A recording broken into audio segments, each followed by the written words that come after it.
Hola hermanos, el día de hoy, 21 de octubre del 2025, es martes de la 29ª semana del tiempo ordinario.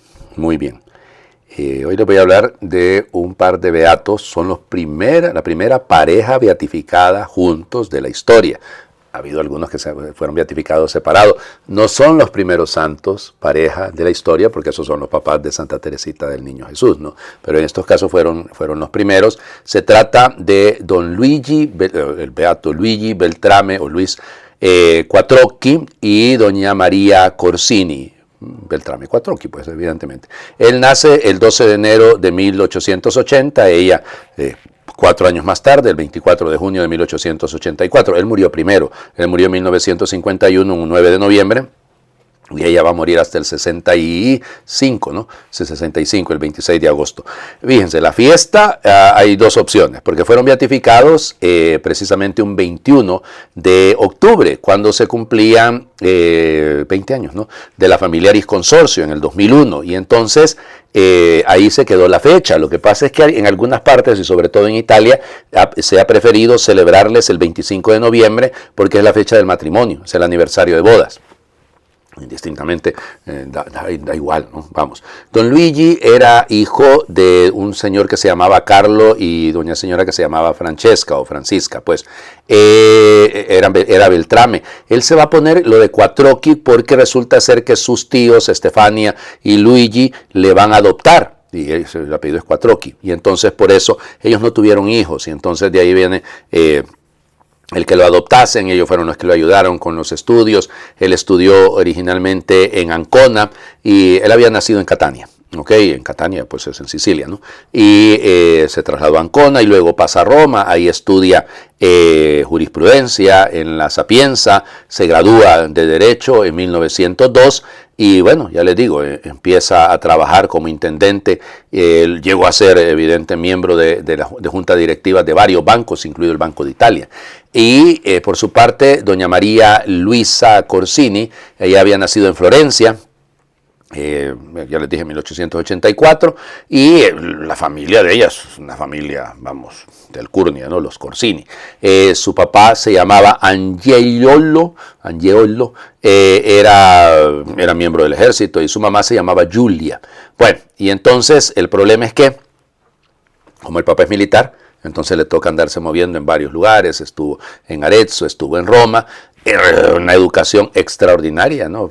Además, tuvo buenos párrocos y le ayudaron en la formación de ella como persona.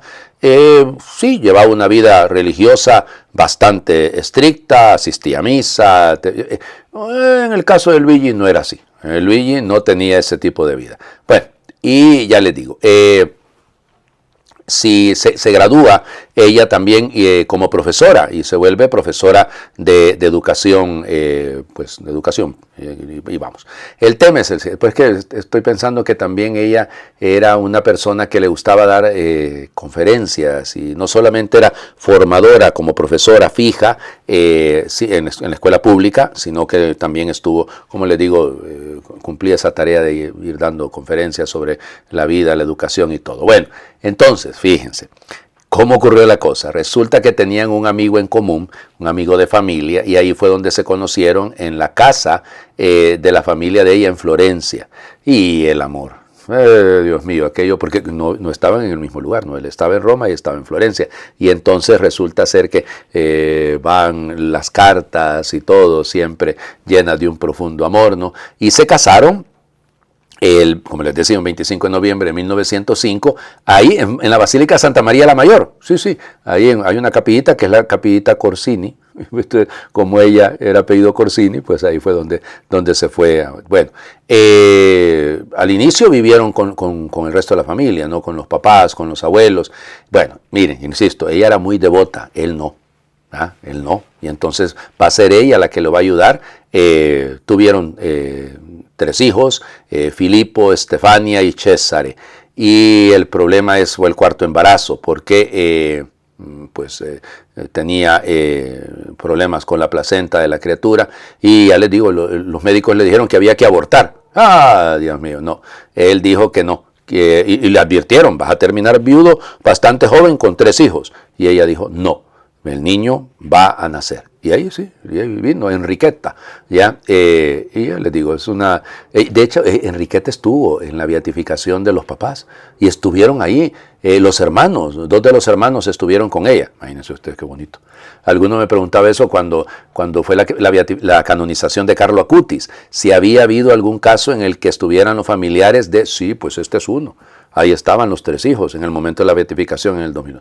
Bueno, ella trabaja en la Cruz Roja durante la Segunda Guerra Mundial y sirve ahí como enfermera. Bueno, ya les digo, es interesante el trabajo que hicieron ellos también con el momento de la Segunda Guerra, porque ya les digo, son situaciones complejas, ¿no?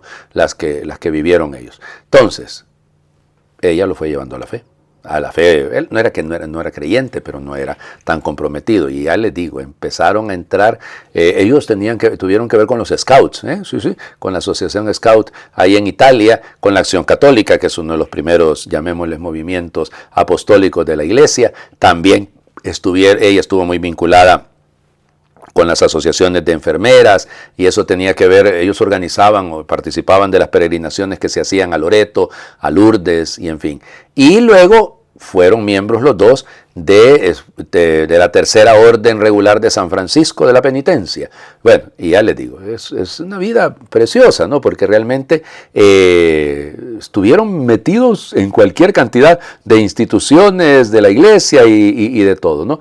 Y realmente, y la familia era sencilla, pero eran personas muy, muy involucradas. Sobre todo a mí me llama la atención el tema de los scouts, porque hoy en día poco se habla de esto, y el escultismo tiene su valor, cuidado, tiene un gran valor. Bueno, como les digo, muere Luigi en noviembre de 1951 en Roma, y ella va a morir hasta el año 65.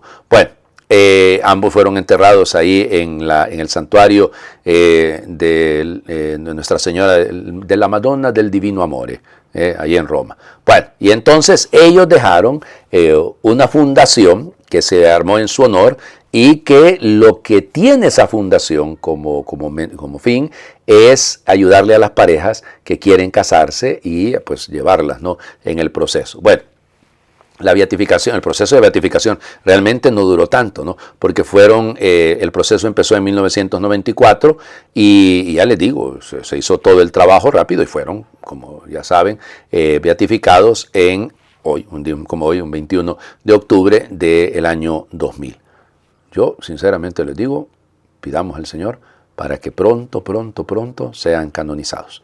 Bueno, vamos. Estoy pensando en los que han sido canonizados recientemente, ¿no? Vamos a las lecturas del día de hoy. Bueno, seguimos en la carta a los Romanos, capítulo 5, pero esta es una lectura litúrgica. Vamos a irnos saltando algunos versículos. Hermanos, por un solo hombre entró el pecado en el mundo, y por el pecado entró la muerte.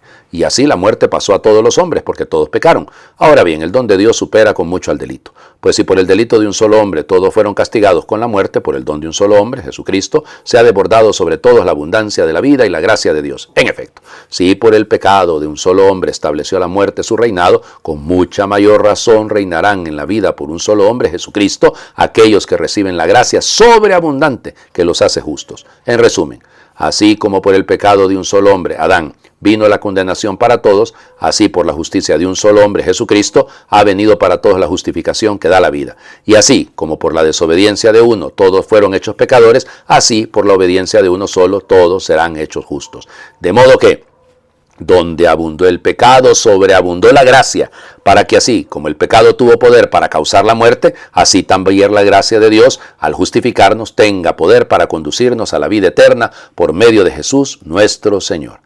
Palabra de Dios, te alabamos, Señor. Bueno, Madre de Dios, qué texto, donde abundó el pecado Pablo se tiene que inventar una palabra, ¿no? La traducción sería súper abundó la gracia. O sea, no hay comparación, ¿no? Es decir, vamos, la comparación que hacemos entre el primer Adán y el nuevo Adán, sí, pero el nuevo Adán es el hombre que no se dejó dominar por el pecado, que no pecó. La muerte nos lleva al pecado, el pecado nos lleva a la muerte, la gracia nos lleva a la vida eterna. Por eso, miren, lo doloroso de esto, la meditación de Pablo es extraordinariamente bella, ¿no? Pero el problema es que nosotros como que no nos damos cuenta. Porque nosotros, dominados por el pecado, esclavos por el pecado, estamos desperdiciando tanta gracia, oiga. Ese es nuestro mayor pecado, ¿no? Sí, ¿Cuánta gracia corre por nuestra, digo yo como sacerdote, cuánta gracia corre por mis manos? Y yo no me convierto. Y sigo en las mismas. No, hombre, por favor, hombre, eso es desprecio a la gracia de Dios, a la sobreabundante gracia de Dios. La comparación, este tipo, Adán, nuevo Adán, Jesús, nos debe llevar, ¿o qué? ¿Con quién nos vamos a quedar? ¿Con el que lleva la muerte o con el que lleva la vida eterna? Con el que salva, con el que nos hace entrar. Y además, el camino por el que se triunfa en esto es el que tenemos que imitar, la obediencia. Es la obediencia, no es la obediencia de Jesús el que gana la salvación, la desobediencia de Adán, lo que lleva a la muerte. La justificación, ¿se acuerdan lo que les decía ayer? ¿No? La justificación, entonces la santificación, algunos dicen incluso la deificación. Cuidado, que yo lo he leído yo por algún lado. Pues no, llevarnos a Dios, no es que nos hace dioses, sino que nos hace estar en la presencia de Dios. Bueno, a ver, esa es decisión suya y es decisión mía. ¿Qué preferimos? Vamos al Evangelio. Vaya texto más bello, ¿no? Lucas capítulo 12, versículos del 35 al 38. En aquel tiempo Jesús dijo a sus discípulos: estén listos, con la túnica puesta y las lámparas encendidas. Sean semejantes a los criados que están esperando a que su señor regrese de la boda, para abrirle en cuanto llegue y toque. Dichosos aquellos a quienes su señor al llegar encuentre en vela. Yo les aseguro que se recogerá la túnica, los hará sentar a la mesa y él mismo les servirá. Y si llega a medianoche o a la madrugada y los encuentra en vela, dichosos ellos. Palabra del Señor. Gloria a ti, Señor Jesús. Este es un texto precioso. ¿Recuerdan que hace unos domingos estuvimos leyendo un texto en el que al final decía, cuando hayan hecho todo lo que tienen que hacer, digan, somos siervos inútiles, no hemos hecho nada más que lo que teníamos que hacer? ¿Se acuerdan? Y allá era el siervo que estaba atento a que llegara su señor, pero en cuanto llegara el señor, cuando viene del campo y le dice, le va a decir, siéntate y come, no, le va a decir, cíñete, sírveme y después comerás tú. ¿Se acuerdan de eso? Bueno. Aquí es al revés, porque este señor que llega después de la boda, este Kyrios, él se vuelve diácono. Pero vamos por parte. Fíjense la belleza del texto. En primer lugar, esto de tener los ospíes, es decir, los lomos ceñidos. Es interesante, ¿no? Se ciñe la cintura, el verbo perizo, ya es ceñirse, amarrarse, o remangarse, diríamos en mi pueblo, eso es el sentido de remangarse, para que no le estorbe a usted la túnica. Eso, para que usted pueda moverse libremente. Y luego las lámparas, los lignoi, tenerlos ardientes, el caiómenoi, es decir, que ardan, que brillen. Ese es el asunto, pues. Usted siervo, piensen en las recomendaciones del capítulo 12 del libro del Éxodo. Cuando se está preparando la salida de Egipto, entonces en la salida de Egipto se dice que hay que estar con la cintura ceñida, con los sandalias en los pies y un bastón en la mano. Listos, disponibles. Cuando el Señor llame, vámonos. Aquí estamos, porque estamos nosotros preparados. Luego al final va a decir, dichosos ellos, sí, Macarioi, ¿no? Dichosos ellos, sí, los encuentra el Señor, porque están ahí esperando ansiosamente, esperando con buen deseo. Eso es pros de homenoi, es decir, con una actitud de disponibilidad, de una actitud confiada, llena de alegría, en cuanto el cruzantos, cuanto toque la puerta, ¿no? Para que en cuanto él llegue, usted le abra inmediatamente, sin demora. Esa es la idea, ¿no? Bueno, en cuanto, ¿se acuerdan del libro del Apocalipsis? Estoy a la puerta y llamo, si alguien abre, entraré y comeré con él y él conmigo. Qué bello, ¿no? Un lenguaje de amor, más o menos como el de don Luigi y doña María. Entonces, miren, esto es bello. En el fondo se nos está diciendo, y el Señor, si llega y nos encuentra despiertos, Él mismo se irá, acuérdense, vigilantes, nos encuentra gregoreuntes. El gregoreo, el verbo gregoreo es estar vigilante, es estar atento de noche, despierto, si lo quieren. Y luego Él mismo se ceñirá. Vuelve a aparecer el verbo perizo, pero aquí es de perizos está ahí, es decir, Él mismo se va a amarrar y empezará a ser diácono. Él empezará a servir. Ay, Señor, si entendiéramos eso, ¿no? El Señor sirviéndonos a nosotros. Madre de Dios, el Señor sirviéndome a mí.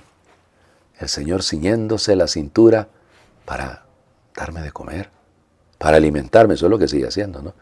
De hecho, en el Evangelio de Juan se quitó la túnica y lavó los pies de los discípulos. La cercanía del Señor, ese amor no tiene medida.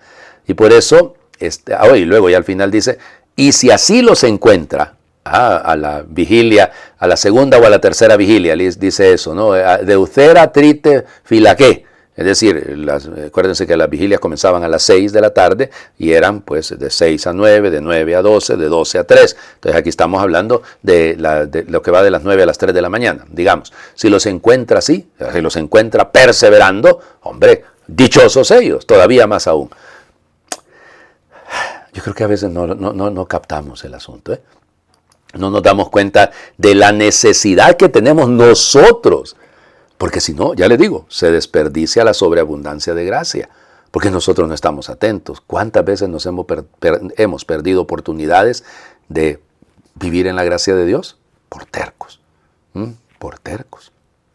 Les invito a hacer oración, como hemos hablado de unos santos, de unos beatos, que son beatos todavía, pero son santo matrimonio. Pues pidamos por los matrimonios. San José, tú que has amado a María con libertad y has elegido renunciar a tu imaginario para hacer espacio a la realidad, ayuda a cada uno de nosotros a dejarnos sorprender por Dios y a acoger la vida no como un imprevisto del que defendernos, sino como un misterio que esconde el secreto de la verdadera alegría. Obtén para todos los novios cristianos la alegría y la radicalidad, pero conservando siempre la conciencia de que solo la misericordia y el perdón hacen posible el amor. Amén. Papa Francisco, ya lo vieron. Señor, esté con ustedes y les bendiga a Dios por intercesión de los beatos Luigi, Beltrame, Quattrocchi y María Corsini, el que es Padre, Hijo y Espíritu Santo, y su bendición descienda, les acompañe siempre. Muy feliz martes para todos.